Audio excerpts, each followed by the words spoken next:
this video, we will be going over live view and playback at the local interface of an Elite recorder. So go ahead and right click and select Search. This will bring us to our recorded footage. You'll then see a calendar at the upper right hand corner.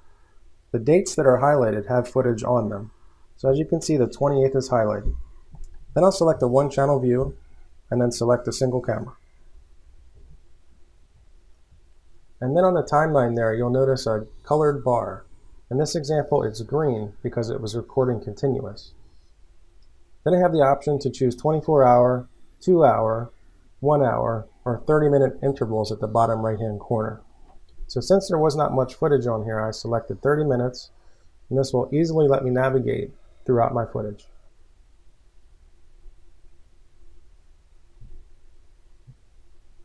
Okay, now we'll right-click out of here, and we'll show you live view at the local interface.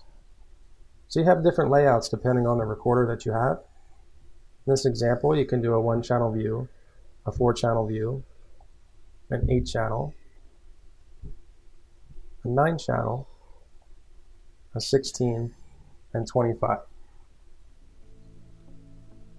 So that's how you do playback and live view at the local interface of an Elite recorder. Thank you for watching.